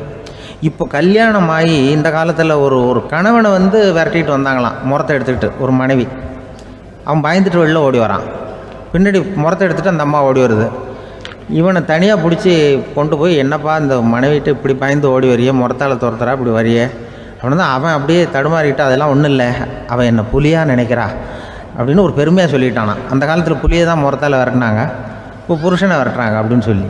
அப்படி அந்த காலத்தில் கணவனுக்கு ஒரு குடும்பத்தை நிர்வகிக்கிற திறமை இருக்கா, உடல் வலிமை தான் முக்கியம். இப்போ கூட மதுரை பக்கத்தில் ஐயாவுக்கு தெரியும், அந்த இளவட்டக்கல்லுன்னு ஒரு ஊருக்கு ஊர் எல்லையில் கிடக்கும். ஊர் எல்லையில் ஒரு பெரிய கல் கிடக்கும். அந்த ஊருக்கு பொண்ணு கேட்க போகிறவங்க அந்த கல்லை தலைக்கு மேலே தூக்கி காட்டணும். அப்படியே தூக்கி தலைக்கு மேலே வசதி கீழே போடணும். அந்த வலு இருந்தால் தான் நீங்கள் அந்த ஊருக்குள்ளேயே போகலாம், பொண்ணு கேட்குறதுக்கு போகலாம். இல்லைன்னா நீ திரும்பி போக வேண்டியதான். அந்த வலிமை இருக்கா மாப்பிள்ளைன்னு பார்க்குறாங்க. இளவட்டக்கல்லுன்னு பேர். அப்போ என்ன பண்ணாங்கன்னா, ஒரு 1000 வருஷத்துக்கு முன்னாடி அந்த கல்லை தலைக்கு மேலே தூக்கி கீழே போடுவாங்களாம். ஒரு 500 வருஷத்துக்கு முன்னாடி அப்படி கொஞ்சம் தூரம் இடுப்பு அளவுக்கு தூக்கி கீழே போட்டுக்கிட்டு இருந்துருக்குறாங்க. அதுக்கப்புறம் ஒரு 100 வருஷத்துக்கு முன்னாடியெல்லாம் அப்படி முழங்கால் அளவுக்கு அப்படி தூக்கி போட்டால் போகிறோம்னு வச்சுருந்தாங்களாம். இப்போ நான் அந்த ஊருக்கு என் கூட பழனிசாமின்னு ஒருத்தர் இருக்கார். அவர் போய், உனக்கு எப்படிப்பா இந்த ஊரில் கல்யாணம் ஆச்சு அப்படின்னா, இப்போலாம் நாங்கள் தொட்டு கும்பிட்டா போகிறோம், அதை அசைக்கிறது கூட இல்லை. அப்படி ஆகிட்டுது. ஒரு குடும்பத்தை கணவனாக வரப்போகிறவனுக்கான தகுதி அந்த காலத்தில் அப்படி இருந்து தான். அப்படி கணவன் தேர்ந்தெடுக்கிறது, குடும்ப தலைவனை தேர்ந்தெடுக்கிறது ஒரு பெரிய காரியம். ஒரு பெரிய செல்வந்தர் போட்டி வச்சாராம். ஒரு நீச்சல் குளம், அதில் யார் வேணாலும் குதித்து அந்த பக்கம் போய் கரையேறலாம். அந்த நீச்சல் குளத்தில் விஷப்பாம்புலாம் கிடக்கு. யார் துணிஞ்சி அந்த விஷப்பாம்பு இருக்கிற குளத்தில் குதித்து அந்த பக்கம் போய் கரையேறானோ அவனுக்கு ஒரு 100 ஏக்கர் நிலம் கொடுப்பேன். அது வேண்டான்னா ஒரு 1000 ஆடு கொடுப்பேன். அதுவும் வேண்டான்னா என் பொண்ணை கொடுப்பேன் அப்படின்னு போட்டி வச்சார். அதான் மாப்பிள்ளையை தேர்ந்தெடுக்கிறதுக்கு அவர் ஒரு வழி. நீச்சல் குளத்தில் குதித்து கரையேறணும். இப்போ அந்த ஊரில் இருக்கிற இளைஞர்கள்லாம் பார்க்குறாங்க அந்த குளத்தில் குதிக்கணும்னு. ஆனால் குளத்தில் வெறும் விஷப்பாம்புலாம் கிடக்கு. இது என்ன பண்ணுறதுன்னு பார்த்தா யாருமே குதிக்கிறதுக்கு தைரியம் வரல. திடீர்னு ஒருத்தன் துணிஞ்சு குதித்தான். படப்படப்படன்னு அடிச்சுட்டு போய் அந்த பக்கம் கரையேறிட்டான். கரையேறின உடனே பரவாயில்லையே ஒரு ஆள் வந்துட்டான்னு சொல்லி அவனை அந்த இளைஞனை போய் பிடிச்சிட்டு வந்தாங்க. அந்த பெரியவர் கேட்டார், ஏப்பா இவ்வளவு பெரிய விஷப்பாம்பெல்லாம் கிடக்கிற நீச்சல் குளத்தில் நீ துணிஞ்சு குதித்து கரையேறி இருக்கிற, உனக்கு என்ன 1000 ஏக்கர் நிலம் கொடுத்துறவா, 100 ஏக்கர் நிலம் கொடுக்கவா சொல்கிறப்படி அப்படின்னா, வேண்டாம் சார்ன்றிருக்கான். ஓஹோ அப்படின்னா ஒரு 1000 ஆடு வேணுமா உனக்கு அப்படின்னா, அதுவும் வேண்டாம் சார். ஓ அப்படின்னா என் பொண்ணு வேணுமா அப்படின்னா, அதுவும் வேண்டாம் சாருங்கிறான். அப்புறம் எதுக்குடா குதிச்சுன்ட்டு, என்ன உனக்கு என்ன தான் வேணும் அப்படின்னு கேட்டிருக்காரு. என்னை எவன் பிடிச்சி தள்ளி விட்டவன்னு தெரியணும் அப்படின்ட்டுருக்கான். அதுக்காக அவன் பார்த்துருக்கான். அப்படி இருந்தால் தான் துணிச்சல் வரும் இந்த காலத்தில். எதுக்கு இவ்வளவு சங்கடம்லாம் வச்சாங்கன்னா, ஒரு குடும்பத்துக்கு தலைவராக வர வேண்டிய ஒரு ஆள், கணவனாக இருக்க வேண்டியவனுக்கு துணிச்சல் இருக்கா, தைரியம் இருக்கா அப்படிங்கிறது பார்க்குறதுக்காக இப்படிப்பட்ட தேர்வு முறைகள்லாம் வச்சுருந்தாங்க அந்த காலத்துலலாம். இப்போலாம் கல்யாணம் பண்ணுறது ஆளுக்கு நேரில் பார்க்காமலே கூட கல்யாணம் நடக்குது இன்டர்நெட்டில். இப்போ சர்டிஃபிகேட் கேட்குறாங்க, நோய் நொடி இல்லாமல் இருக்காரா பார். காட்டுக்கெலாம் போக வேண்டாம், நேராக ஆஸ்பத்திரிக்கு போய் ஒரு சர்டிஃபிகேட் வாங்கிட்டு வா, உனக்கு ஒன்றும் வியாதி இல்லைன்னு ப்ரூவ் பண்ணு, அதுக்கப்புறம் பார்த்துக்கலாம், மற்றதை பேசுவோம் அப்படின்னு சொல்லி அப்படி இருக்குது நிலைமை. அதனால் குடும்பத்தில் வந்து அந்த கணவனாக இருக்கிற வேண்டியவனுக்கு பொறுப்பு அதிகம். ஏன்னா எல்லாத்தையும் அனுசரித்து போக வேண்டியதாக வந்தான். மனித நேயம்ங்கிறத பற்றி சொல்லுவாங்க. மனித நேயம் ஏன்னா ஒரு கணவன் கணவனாக இருக்கணும், மனைவி மனைவியாக இருக்கணும். ஒரு மனுஷன் வந்து இன்றைக்கி வந்து மனிதனாக இல்லை, மனித நேயம் குறைஞ்சி போச்சு. குடும்ப உறவுகள்லாம் ரொம்ப மாறி போச்சுன்னு சொல்ல. இப்போ நாகரிகத்தில் அப்படி தான் இருக்குது. ஒரு இதில் ஒருத்தன் என்ன பண்ணியிருக்கிறான், ஒரு சின்ன பையனை கொண்டு வந்தானா. ஒரு சின்ன பையன் பக்கத்தில் இருக்கான். ஒரு பெரியவர் கேட்டிருக்கார், யாரப்பா அந்த பையன் அப்படின்னு கேட்டிருக்கார். இவன் சொன்னான்னா, இந்த பையன் எனக்கு தூரத்து உறவுன்னு இருக்கான். சரி, தூரத்து உறவுன்னா எப்படி அப்படின்னு கேட்டிருக்கான். இந்த பையன் எங்கள் அப்பாவுக்கு 8வது புள்ள அப்படின்னானா. கூட பிறந்தவனே அவ்வளோ தூரமாக போயிட்டான், 8வதாக பிறந்தான். அப்படி இருக்குது குடும்ப உறவுகள்ங்கிறது. மனுஷனுக்கு வந்து வேல்யூ விஞ்ஞானம் எப்படி போட்டிருக்குன்னா, ஒரு மனித உடம்பில் இருக்கிற கால்சியத்தை மட்டும் தனியாக எடுத்தால் ஒரு சின்ன ரூமுக்கு வெள்ளை அடிக்கலாமா. ஒரு மனுஷ உடம்பில் இருக்கிற பாஸ்பரஸை மட்டும் தனியாக எடுத்தால் ஒரு 40 நெருப்பு வச்சு தயார் பண்ணலாம். ஒரு மனுஷ உடம்பில் இருக்கிற இந்த கொழுப்பு சத்தை மட்டும் தனியாக எடுத்தால் ஒரு 7-8 சோப்பு கட்டி தயார் பண்ணலாம். அதுமாதிரி ஒரு மனுஷ உடம்பில் இருக்கிற இரும்பு சத்தை மட்டும் தனியாக எடுத்தால் ஒரு 2 அங்குல ஆணி 2 செய்யலாம். இவ்வளவுக்கும் விலை போட்டால் 42 ரூபா 50 காசு. இதுதான் மனுஷனுக்கு விஞ்ஞானம் போட்டிருக்கிற விலை. அது எப்போ அது ஒசரும்னா, அவன் மனுஷனாக இருக்கிற வரைக்கும் இருக்கிறப்ப தான். அதுவும் செத்து போனால் அதுவும் கிடையாது, செத்து போனால் அதுவும் குறைஞ்சிரும். மிருகங்களுக்கெல்லாம் அப்படி இல்லை, செத்ததுக்கு அப்புறம் விலை கூடும். அங்கெல்லாம் எல்லா ஊர்லேயும் பார்த்திங்கன்னா உயிர் கோழி 50 ரூபா, உரிச்ச கோழி 60 ரூபான்னு போட்டிருக்கோம். செத்ததுக்கு அப்புறம் 10 ரூபா அதிகம். மனுஷன் வந்து நீ உயிர் மனுஷன் 42 ரூபா 50 காசு, செத்ததுக்கு அப்புறம் 52 ரூபான்னா நீயே வச்சுக்கிடாது, எனக்கு இது கண்டுபிடும். அவன் வந்து எப்போ அவனுக்கு வேல்யூ கூடும்னா, மனிதனாக வாழும்பொழுது தான் வேல்யூ கூடும். குடும்பத்தில் வந்து அந்த பாசத்தோடு வாழணும்னு கடவுள்கிட்ட கேட்டு சொன்னாங்களே, அதுதான். இந்த சமூகங்கிறதும் ஒரு பெரிய குடும்பம்தான். அதனால தான் இந்த நாட்டுக்குள்ள பெருமையை எல்லாரும் ஒற்றுமையாக இருந்தால் எதையும் சாதிக்கலாம்ங்கிறது தான் இந்த நாட்டுக்குள்ள பெருமை. அப்படி நிரூபித்தோம். அதனால் சமூகங்கிறதும் ஒரு குடும்பம் மாதிரி இருக்கிறது தான் பெருசு. இப்போ சில இதெல்லாம் இப்போ ஜாதி மத வேறுபாடெல்லாம் வந்து நம்முடைய முன்னேற்றத்தை வந்து தடுக்கும். விலங்குகள் வந்து நம்மளோட மேலானது. அதான் ஒரு ஊரில் ஒரு சிவன் கோயில் இருந்து தான். சிவன் கோயிலில் அந்த புறாவெல்லாம் வளர்ந்துக்கிட்டு இருந்திருக்கு. அந்த மாடத்தில், சிவன் கோயில் மாடத்தில் புறாவெல்லாம் கூடியிருந்திருக்கு. உடனே அதுக்கு கும்பாபிஷேகம் பண்ணுறதுக்காக ஊரில் திட்டம் போட்டாங்க. சிவன் கோயிலுக்கு வெள்ளடிக்க ஆரம்பித்தாங்க. வர்ணம் பூச ஆரம்பித்ததும் அதுக்கு சாரம் கட்டுவாங்கள்ல, இந்த குச்சியெல்லாம் வச்சு சாரம் கட்டுவாங்க. உடனே இந்த புறாவெல்லாம் என்ன பண்ணிச்சான், இனிமேல் நம்ம இங்கே வெள்ளை அடிக்கிறாங்க, கும்பாபிஷேகம் வருது, நம்ம இங்கே குடியிருக்க முடியாது, எதிர்த்தாப்புல எங்கே போகலான்னு பார்த்துருக்கு. இந்த உயரம் கோபுரத்தில் இருந்த புறாவெல்லாம் எதிர்த்தாப்புல ஒரு மாதா கோயில் இருந்திருக்கு, சர்ச்சு. அங்கே சில மாடங்களில் புறாவெல்லாம் இருக்குது, சில மாடம் இருக்குது. உடனே நம்மளாம் அங்கே போய்டும் கொஞ்சம் காலத்துக்குன்னு எல்லாம் புறப்பட்டு இந்த மாதா கோயிலுக்கு போய்டுது. அங்கே போனால் அங்கே இருக்கிற புறாவோடு சேர்ந்து இதுவும் குடியிருந்துகிட்ருக்கு. கொஞ்ச நாள் என்னாச்சு, அங்கே கிறிஸ்மஸ் வந்துவிட்டுது. கிறிஸ்மஸ் வந்ததும் சரி இங்கேயும் வெள்ளடிக்க ஆரம்பிக்கிறாங்க. நம்ம மறுபடியும் எங்கடா போகிறதுன்னு பார்த்தா அங்கே இருக்கிற புறாவோட சேர்ந்து இதுவும் சேர்ந்து நேராக ஒரு பள்ளிவாசல் இருந்தது. எதுக்கு அங்கே இருக்கிற மாடத்தில் போய் அங்கே குடியேறிட்டுது எல்லாம்.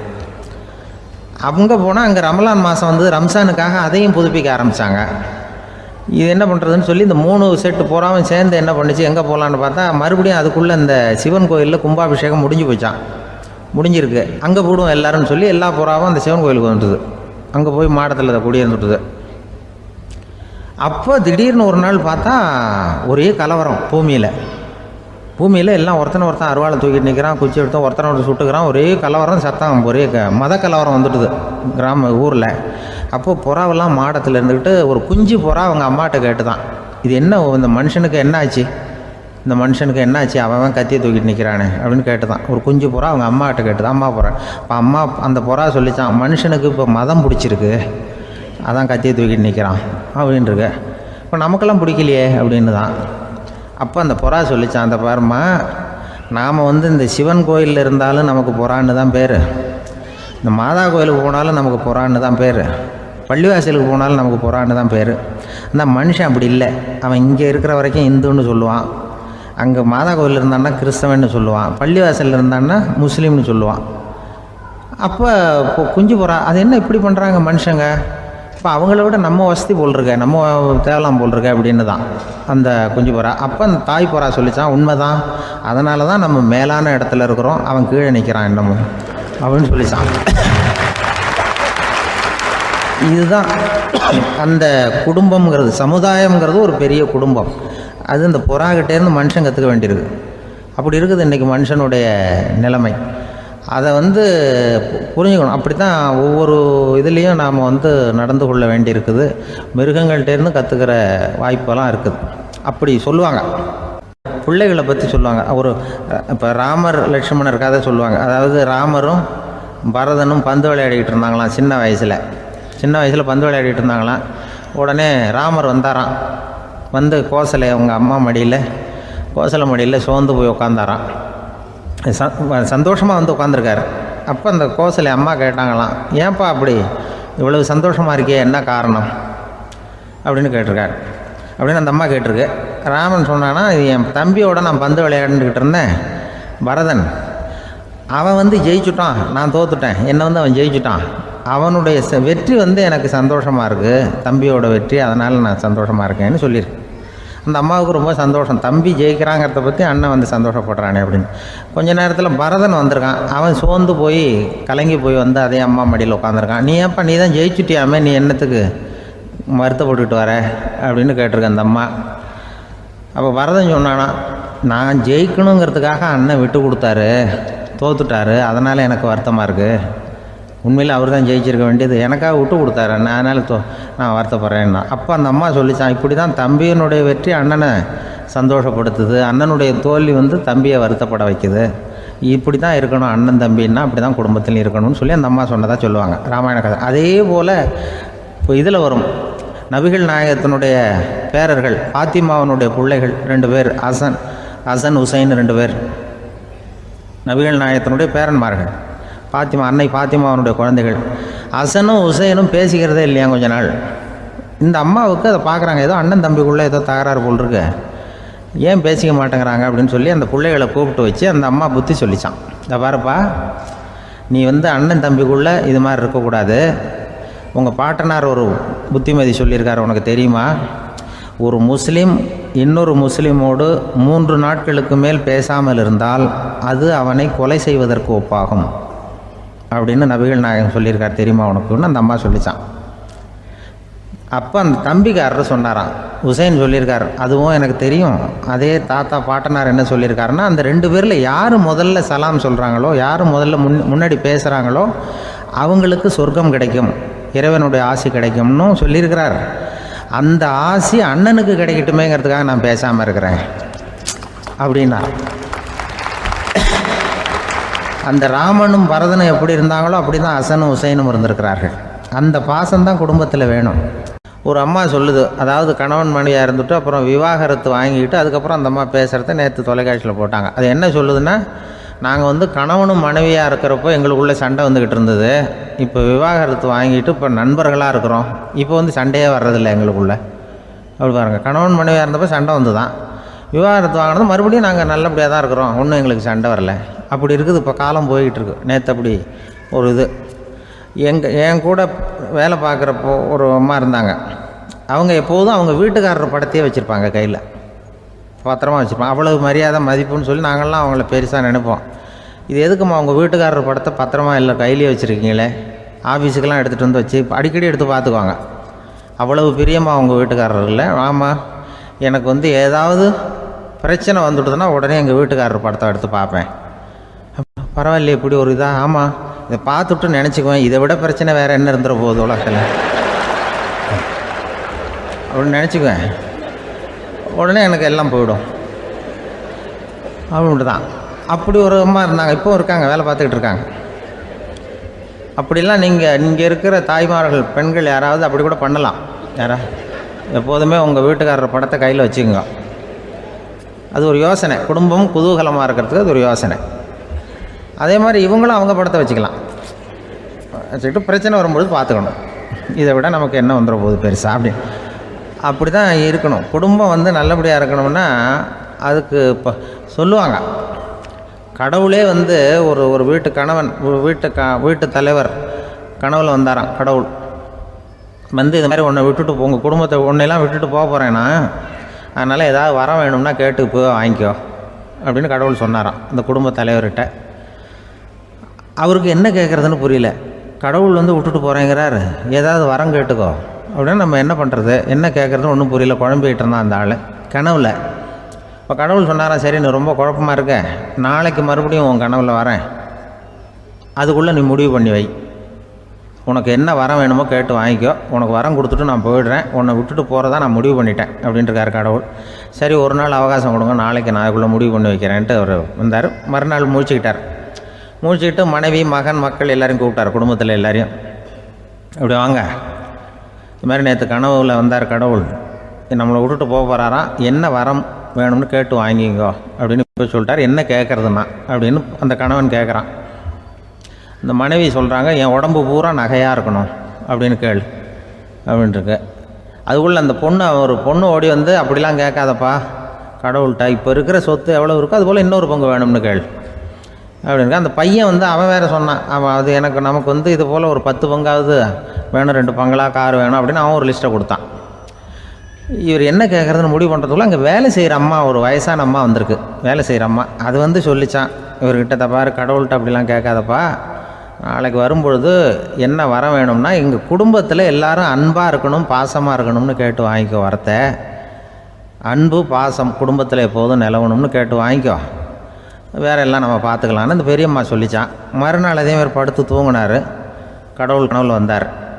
கேட்கும்பொழுது இவர் சொன்னாராம், ஐயா எனக்கு எங்கள் குடும்பத்தில் நாங்கள் கணவன் மனைவி புள்ள குட்டி எல்லாம் பாசமாக இருக்கணும், அன்பாக இருக்கணும், இதுதான் எங்களுக்கு வர வேணும் அப்படின்னு கேட்டாராம். இவர் கேட்டதும் கடவுள் தலையை சொரிய ஆரம்பிச்சிட்டாராம். ஏன் என்ன யோசிக்கிறீங்கன்னு கேட்டிருக்காரு. நீங்கள் அன்பாக பிரியமாக இருந்தீங்கன்னா அப்புறம் ஏன் நான் உங்களை விட்டுட்டு போக போகிறேன், நான் ஏற்கனவே இல்லைங்கிறதுனால தான் உங்களை விட்டு போகலாம்னு முடிவு பண்ணியிருந்தேன். இப்போ நீங்கள் ஏற்கனவே பாசமாக இருந்தீங்கன்னா நான் இனிமேல் போக மாட்டேன், அதனால் ஏன் முடிவும் மாற்றிக்க வேண்டியது தான், உங்கள் கூட தான் இருக்க போகிறேன்னாராம். இப்படி ஒரு கதை சொல்லுவாங்க.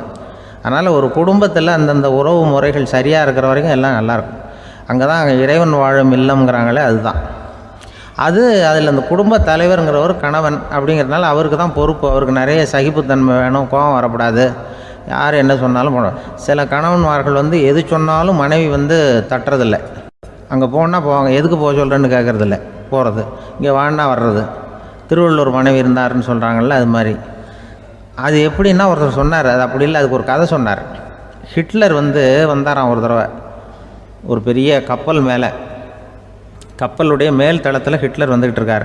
ஒரு இங்கிலீஷ் கேப்டன் எதிரில் நிற்கிறான். அவனுக்கு பெரிய ஆச்சரியம், இந்த ஆள் எப்படி இப்படி ஒரு தனி மனிதனாக இருந்துக்கிட்டு உலகத்தையே இப்படி இந்த பாடுபடுத்துகிறார் அப்படின்னு சொல்லி, உன்னுடைய வெற்றிக்கு என்ன காரணம்னு கேட்டாராம் அந்த இங்கிலீஷ் கேப்டன். இப்போ ஹிட்லர் சொன்னாராம், என்னுடைய வெற்றிக்கு காரணம் என்கிட்ட வேலை செய்கிற ஊழியர்கள், நான் கிழிச்ச கோட்டை தாண்ட மாட்டாங்க, நான் என்ன சொல்கிறேனோ அதை உடனே செய்வாங்க, ஏன் எதுக்குன்னு எதிர்த்து பேச மாட்டாங்க, அதுதான் என்னுடைய வெற்றிக்கு காரணம் அப்படின்னு சொல்லி அதை நிரூபித்து காட்டுறேன் பார் அப்படின்னு சொல்லி கையை தட்டினாராம் ஹிட்லர். உடனே ஒரு சிப்பாய் எங்கேருந்து லெஃப்ட் ரைட் போட்டு சல்யூட் பண்ணி நின்னான். உடனே ஹிட்லர் சொன்னார், நீ அப்படியே இந்த கப்பல் மேல் தளத்துலேருந்து அப்படி கடலில் விழுந்து செத்து போடா அப்படின்னு பொத்துன்னு குதிச்சுட்டான். எதுக்கு சொல்கிறேன் என்ன இதில், உடனே குதிச்சு செத்து போட்டான். இவருக்கு பெரிய ஆச்சரியம் கேப்டனுக்கு. ஹிட்லர் சொன்னார், இதுதான் என்னுடைய வெற்றிக்கு காரணம், தப்பார் இன்னொருத்தனை கூப்பிட்றேன் அப்படின்னு தட்டினா இந்த பக்கத்துலேருந்து ஒருத்தன் வந்தான், லெஃப்ட் ரைட் நின்னா, நீ இப்படி குதிச்சு செத்து போடா அப்படின்னு பொத்துன்னு குதிச்சுட்டான். எதுக்கு போக சொல்கிறீங்கன்னு ஒன்றுமே கேட்கல, குதினா உடனே குதிச்சுட்டான். அப்போ ஹிட்லர் சொன்னார், இதே மாதிரி என்னுடைய ஒவ்வொரு ஊழியர்களும் இருக்கிறாங்க, நானும் ஊழியர்களை இழக்கிறதுக்கு தயாராக இல்லை, தப்பார் தயாராக இருப்பேன் எப்போதும், தப்பார் இன்னொருத்தரம் தட்டுறேன்னு இன்னொருத்தர் வந்தார். எதிர்த்தாப்புலேருந்து ஒருத்தன் லெஃப்ட் ரைட் சல்யூட் அடித்தான். நீயும் குதிச்சு செத்து போடான்ருக்கார் ஹிட்லர். இவனால் பொறுக்க முடியல, இந்த இங்கிலீஷ் கேப்டன் அனாவசியமாக ஒவ்வொருத்தனாக குதிச்சுட்றானேன்னு சொல்லி ஓடி போய் அவனை குதிச்சிட்டான். குதிக்கிறதுக்கு முன்னாடி பிடிச்சி தனியாக எடுத்துகிட்டு போட்டான். தனியாக எடுத்துகிட்டு போய் அந்த சிப்பாய்கிட்ட கேட்டாரான் அந்த இங்கிலீஷ் கேப்டன், ஏன்ப்பா அந்த ஆள் குதிக்க சொல்கிறான்னா நீ ஏன் எதுக்குன்னு கேட்குறது இல்லையா, உடனே குதித்து செத்து போகிறீங்களே, இதெல்லாம் என்ன அநியாயம் அப்படின்ட்டுருக்கான் அந்த இங்கிலீஷ் கேப்டன் கையை பிடிச்சிக்கிட்டு. உடனே அந்த சிப்பாய்க்கு கோவம் வந்துட்டு தான், உடையா கையை, இவன்ட்ட வேலை பார்க்குறத விட உழுந்து செத்து போகலான்னு நான் கொதிக்கிறான். என்ன அனாவசியமாக எதுக்கே இருக்க சொல்கிறேன் அப்படின்னு சொல்லி குதிச்சுட்டானா. அதனால் இந்த உடனே சொல்கிறத செய்கிறாங்க பாருங்கள், அவங்கள நம்பக்கூடாது. கணவன்மார்களுக்கு ஒரு எச்சரிக்கை. சொல்கிறத உடனே செஞ்சுருவாங்க மனைவி. நீ அங்கே போனால் போங்க, வரணும் அது ஹிட்லர் மாதிரி நினைக்கிறாங்கன்னு அர்த்தம். இதுகிட்ட பேசிக்கிட்டு இருக்கிறத விட சொல்கிறத செஞ்சுட்டு போடுவோமே. அப்படி சமாளிக்கிற கணவன்மார்கள் உண்டு. குடும்பத்தில் அப்படிலாம் இருந்து சமாளிக்கிறாங்க. வாழ்க்கையில் வெற்றி பெற என்ன வழி? இது ஒரு முக்கியமான கேள்வி. இதுக்கு எல்லாரும் பொதுவாக சொல்கிற ஒரு பதில், உழைச்சா வெற்றி பெறலாம் அப்படிங்கிறது தான். வாழ்க்கையில் வெற்றி பெற உழைப்பு மட்டும் இருந்தால் போதாது, நேர்மையும் வேணும் அப்படிங்கிறார் பால் ஹாஃப்மேன். இவர் யார் தெரியுமா? இவர் ஒரு பெரிய பொருளாதார நிபுணர். 2வது உலகப் போர் முடிஞ்ச சமயம் அப்போ இவர் அமெரிக்காவின் நிதி ஆலோசகராக இருந்தார். தன்னுடைய வாழ்க்கையில் நடந்த பழைய நிகழ்ச்சி ஒன்று அவர் சொன்னார். இளம் வயசில் படித்து முடித்ததும் அவர் வேலை தேடிக்கிட்டு இருந்தாராம். அப்போது ஒரு கால்நடை வைத்தியர்கிட்ட போய் வேலை கேட்டிருக்கார். இவர் அங்கே போன சமயத்தில் அந்த டாக்டர் தன்னுடைய பழைய கார் ஒன்றை விற்பனை செய்யறதுக்காக வேற ஒருத்தர்கிட்ட பேரம் பேசிக்கிட்டு இருந்தார். வாங்க வந்தவர் இவர்கிட்ட அந்த காரை பற்றின விவரம்லாம் கேட்டுக்கிட்டு இருந்தார். கார் நல்ல நிலைமையில் இருக்குமா அப்படிங்கிற கவலை அவருக்கு. எல்லா விவரங்களையும் கேட்டுக்கிட்டு அவர் கடைசியாக சொன்னார், டாக்டர், இந்த காரை நீங்களே என்னுடைய ஊருக்கு ஓட்டிகிட்டு வர வேண்டியது. கார் எந்த ரிப்பேரும் ஆகாமல் என்னுடைய ஊருக்கு சேர்ந்துட்டுதுன்னா அங்கேயே நான் பணம் கொடுத்து இந்த காரை வாங்கிக்கிறேன் அப்படின்னார். நம்ம கார் அவ்வளோ தூரத்துக்கு வழியில் எந்த கோளாறும் இல்லாமல் போய் சேருமா அப்படிங்கிற சந்தேகம் டாக்டருக்கு. அவர் என்ன செஞ்சார் தெரியுமா?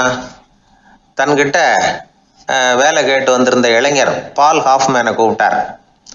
அவர்கிட்ட சொன்னார், இதை பாருப்பா, இந்த காரை நீ அவருடைய ஊர் வரைக்கும் நல்லபடியாக ஓட்டிகிட்டு போய் சேர்த்துட்டீன்னா உனக்கு நான் வேலை கொடுத்து விட்றேன். அது மட்டும் இல்லை, கார் விற்கிற தொகையில் கமிஷனும் கொடுக்குறேன், என்ன சம்மதமா அப்படின்னு கேட்டார். ஹாஃப்மேன் யோசனை பண்ணார். அதுக்கப்புறம் சரின்னு சொல்லி சம்மதிச்சார். கொஞ்ச நேரத்தில் அவரும் கார் வாங்க வந்தவரும் புறப்பட்டாங்க. இவர் ரொம்ப சிரமப்பட்டு வழியில் எங்கேயும் நிறுத்தாமல் காரை ரொம்ப சாமர்த்தியமாக ஓட்டிகிட்டு போய் சேர்த்துட்டார். இவரை அழைச்சிக்கிட்டு வீட்டுக்குள்ளே போனார். அப்புறம் கேட்டார், இதை பாருப்பா, இப்போ சொல்லு, இந்த காரோட நிலைமை இப்போ எப்படி இருக்குது? உண்மையிலேயே இது நல்ல நிலைமையில் இருக்குதா? உன்னுடைய மனசாட்சிப்படி பதில் சொல் அப்படின்னார். இவரும் உடனே காரு நல்ல நிலைமையில தான் இருக்குது அப்படின்னு சொல்கிறதுக்கு வாயை திறந்தார். அதுக்குள்ளே பார்வை எதிரில் உள்ள சுவர் மேலே பட்டுது. அங்கே இயேசுநாதர் படம் ஒன்று மாட்டியிருந்தாங்க. அதுக்கு அடியில் எழுதியிருந்த வாசகம் என்னன்னா, நீ பேசும் ஒவ்வொரு வார்த்தையையும் இயேசு கவனித்து கொண்டிருக்கிறார் அப்படின்னு இருந்தது. அந்த வரிகளை பார்த்தார். உடனே காரு சரியில்லை அப்படிங்கிற உண்மையை சொல்லிவிட்டார். இவர் இப்படி சொன்னதும் இவரை ரொம்ப ஆச்சரியமாக பார்த்தார். இவர்கிட்ட இருந்த நேர்மை அவரை சிந்திக்க வச்சது. உன்னுடைய நேர்மையை பாராட்டுறேன், உனக்கு கமிஷன் கிடைக்கணுங்கிறதுக்காகவே நான் இந்த காரை வாங்கிக்கிறேன்னார். இப்போ அவர் திகைச்சு போய் நின்னார். மறுபடியும் அவர் சொன்னார், நீ காரை ஓட்டிகிட்டு வரும்பொழுதே உன்னுடைய திறமையை பார்த்தேன், உனக்கு விருப்பம் இருந்தால் நீ என்கிட்டயே வேலைக்கு சேர்ந்துடலாம் அப்படின்னார். பால் ஹாஃப்மேன் அவர்கிட்ட வேலைக்கு சேர்ந்தார். படிப்படியாக முன்னேறினார். கடைசியில் பார்த்தீங்கன்னா அமெரிக்காவினுடைய நிதி ஆலோசகராக ஆனார். அதுக்கப்புறம் அவர் அந்த பழைய சம்பவத்தை எப்பவும் மறக்கிறதில்ல, அடிக்கடி சொல்கிறது உண்டு. அதனால் இதிலேருந்து நாம் தெரிஞ்ச வேண்டியது என்னென்னா, வாழ்க்கையில் முன்னுக்கு வரணும்னா உழைப்பு மட்டும் போதாது, நேர்மையும் வேணும்.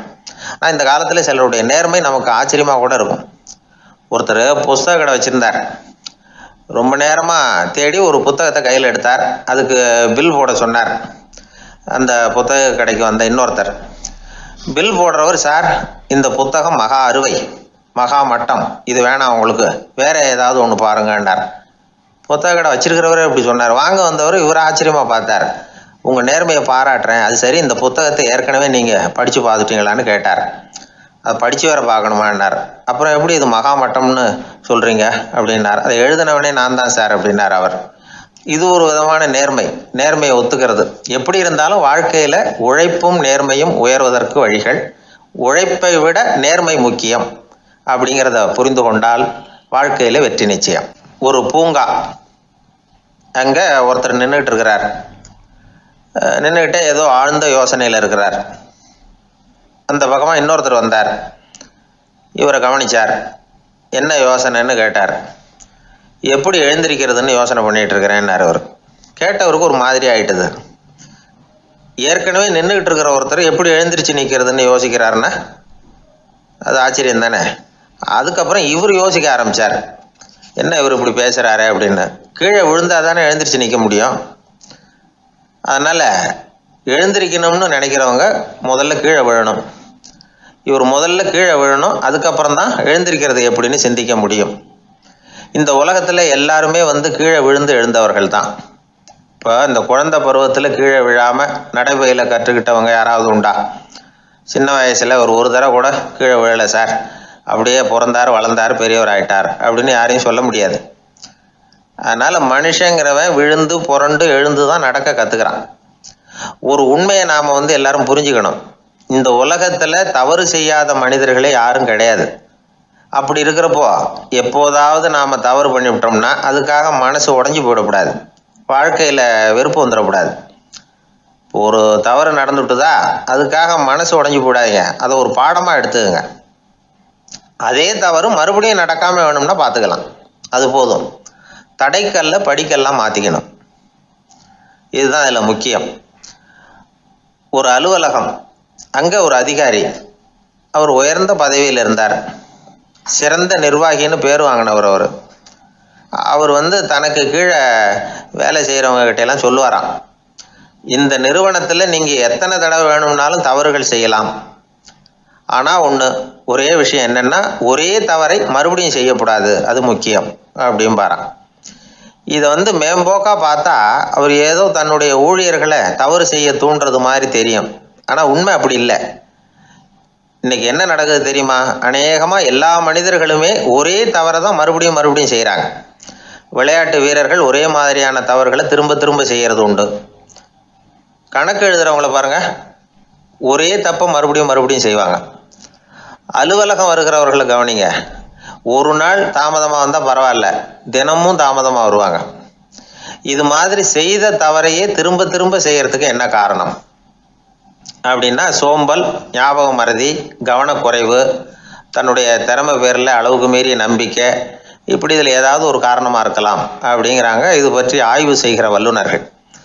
ஒரு தடவை செஞ்ச தவிர மறுபடியும் செய்கிறது இல்லைன்னு முடிவு செஞ்சுக்கிட்டு அதை செயல்படுத்த கற்றுக்கணும், அது போதும், வாழ்க்கை வெற்றிகரமாக அமையும் அப்படிங்கிறாங்க அந்த அனுபவசாலிகள். அதனால் வெற்றிகரமாக வாழ்க்கையில் நடைபோட விரும்பும் இளைஞர்கள் தவிர்க்க வேண்டியது என்னென்னா, முதல்ல சோம்பலை தவிருங்கள், சுறுசுறுப்பாக இயங்குங்கள் அப்படிங்கிறது அவங்க அறிவுரை. ரெண்டாவது ஞாபக மறதி, எந்த செயல்லையும் ஈடுபாடு வேணும், அக்கறை வேணும். மூணாவது கவனக்குறைவு, எதையும் அலட்சியப்படுத்தக்கூடாது. நாலாவது என்னால் முடியாது, எதுவுமே கிடையாது அப்படிங்கிற அளவுக்கு மீறிய நம்பிக்கை, அது ஆபத்தில் கொண்டு போய் விட்டுரும். அதனால் முதல் தவறு உங்களுக்கு ஒரு பாடமாக அமையணும். ஒரு மனிதர் அவர் தன்னுடைய 2 காதுலையும் கட்டு போட்டுக்கிட்டு வந்தார். அவருடைய நண்பர் அதை கவனிச்சுட்டார். என்ன சார் ஆச்சு, 2 காதுலையும் கட்டு போட்டிருக்கீங்களே அப்படின்னு விசாரித்தார். ஒன்றுமில்லை சார், வீட்டில் ரொம்ப ஆர்வமாக டிவியில் கிரிக்கெட் மேட்ச் பார்த்துக்கிட்டு இருந்தேன். அப்போது என்னுடைய மனைவி துணிகளுக்கு அயர்ன் பண்ணிகிட்டு இருந்தாங்க. அயர்ன் பாக்ஸை அப்படியே வச்சுட்டு அடுப்பங்கரைக்கு போயிட்டாங்க. அந்த சமயம் பார்த்து டெலிஃபோன் பண்ணி அடிச்சுது. அவசரமாக ஓடி போய் அதை எடுத்து காதில் வச்சேன். அப்போ தான் தெரியும் அது அயர்ன் பாக்ஸுங்கிற விஷயம். சூடாக இருந்ததா, சுட்டு விட்டுது அப்படின்னார். ஒரு காது சரி சார், 2 காதும் ஏன் அப்படி ஆச்சு அப்படின்னு கேட்டார். அதே ஆள் மறுபடியும் ஃபோன் பண்ணா சார் அப்படின்னார் இவர். எவ்வளோ தூரம் யோசிச்சிருப்பார் பாருங்க. அதனால் ஒரு தவறு மறுபடியும் நடக்கக்கூடாது, முதல் தவறு உங்களுக்கு ஒரு பாடமாக அமையட்டும் அப்படிங்கிறது தான் இதிலிருந்து நாம் தெரிந்து கொள்ள வேண்டிய